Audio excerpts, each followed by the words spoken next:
Jeg hedder Catherine, og jeg er arkitekt. Ja, det kan du nok høre. Jeg har en accent, når jeg taler dansk.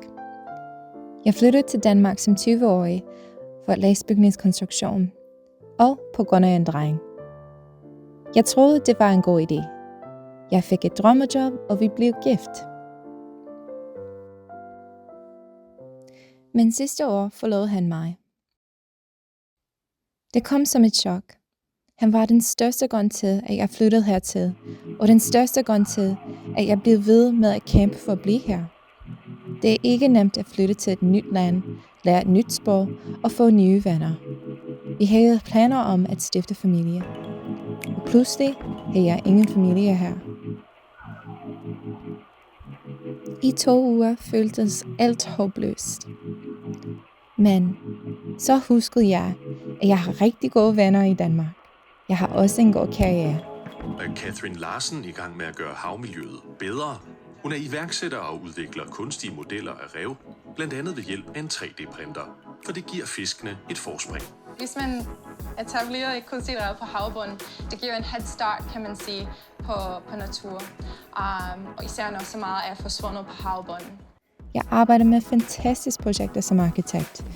Jeg er designer for fisk og er medopfinder på en ny type beton til kunstig rev. Men det var ikke nok. For i de sidste 5 år har jeg drømt om at designe noget til mennesker. Det var jo derfor, jeg blev arkitekt. For at skabe noget, der er større end mig selv. Jeg vil bygge steder, hvor mennesker kan bo og arbejde i. Det er desværre svært at være arkitekt for mennesker. De fleste arkitekter, jeg har mødt i Danmark, arbejder gratis. De deltager i konkurrencer og håber, at deres arbejde en dag bliver stillet af et legat. Det plejer jeg ikke at gøre. Jeg har ansatte, der skal have løn, og jeg har selv husleje at betale. Så når jeg ikke har designer til fisk, har jeg tegnet toiletter, køkkener og fabrikker til vacciner og medicin. Jeg løste folks hovedpiner på byggepladser, og det kunne jeg tjene penge på. Men selvom jeg kunne tjene penge på det, kunne jeg ikke vise dette arbejde, jeg lavede på fabrikkerne, eller fortælle om det. Og det betyder også, at jeg kunne ikke overbevise andre uden for medicinerbranchen om, at jeg er faktisk en dygtig arkitekt. Og hvad betyder det, når man er arkitekt? Det betyder, at jeg kunne ikke vinde projekter til udstillinger eller eksperimentelt byggeri. Så var mange af dem netop bygget på min egen forskning og mit livsværk. Og jeg kunne stadig ikke få kunstnerisk støtte. Så jeg tænkte, jeg bygger mit eget hus. Jeg viser, hvad jeg kan. Og jeg slår rødder her. Ingen skal nogensinde kunne flytte mig igen. Jeg vil blive boende i Danmark for evigt. Men at bygge et nyt hus er ikke særlig bæredygtigt. Hvis vi skal bygge i Danmark, skal der være med fokus på renovering. Og da jeg gik til banken, sagde de nej. Min risikoprofil var alt for høj, fordi jeg er både udlænding og iværksætter. Så jeg begyndte at tænke, hvad kan jeg købe kontant? Hvad kan jeg renovere? Og det var sådan, jeg fandt Eskilstrup Forsamlingshus. Forsamlingshuset kostede 150.000 kroner. Nok til, at jeg kunne købe det uden hjælp fra banken. Det var billigt. Det var også i virkelig dårlig stand. Where the hell will we start?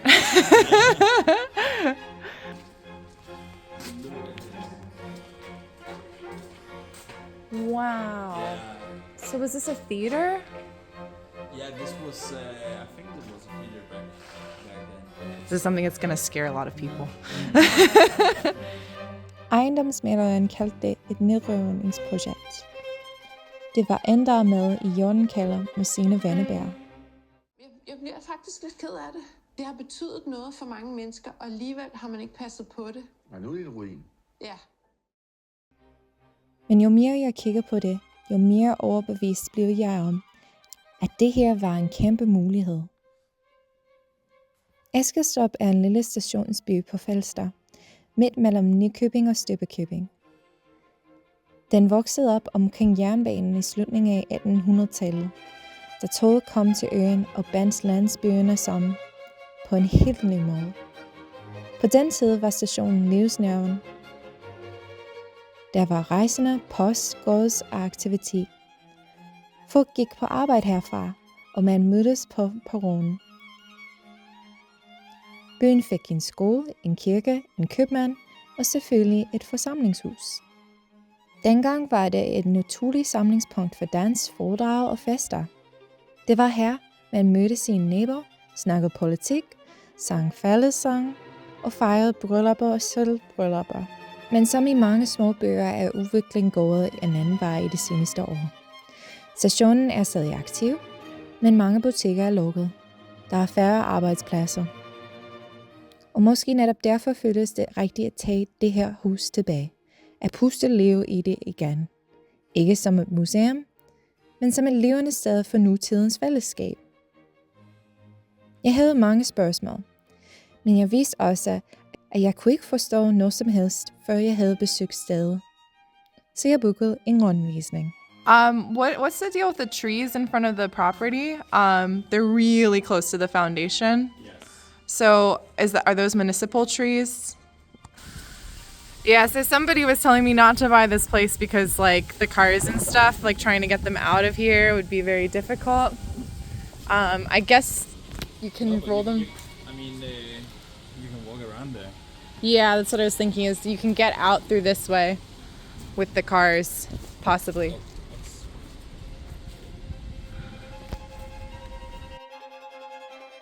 Jeg blev overrasket. De originale arkitektoniske detaljer var fantastisk. Den slags håndværk findes næsten aldrig mere. De fleste hus, der blev bygget i 2025, kunne aldrig overleve det her hus allerede har været igennem. Men huset havde også et alvorligt problem. We just had the place tested for asbestos, and I learned a lot about asbestos and asbestos testing, and crossing my fingers that it's not a terrible result, but even if it is, we can assume that there is asbestos in the house. So we have to design based off of that and do all of our construction based off of that assumption. Tagpladerne var fuldt af asbest. Asbesttager er meget almindelige på Lolland og Falster. Det var et billigt materiale, og det er faktisk ret sikkert, så længe taget er intakt. Det var det ikke her. Jeg følte mere og mere, at nogen skulle tage ansvar for huset og for situationen. Og hvis nogen skulle gøre det, så skulle det måske være mig. Jeg vidste godt, at de fleste ville mene, at det var klogere at rive huset ned og bygge en fleksbolig. Det ville også give bedre afkast på papir. Men det føltes forkert. Jeg mærkede det tydeligt. Eskilstrup har brug for en samlingssted. Et sted, hvor man mødes. De her steder kaldes tredje rum. Et tredje rum er ikke hjemmet. Og det er ikke arbejdet. Det er et sted, du går hen for at være sammen med andre, uden at skulle præstere noget. Det er frivilligt, åbent og menneskeligt.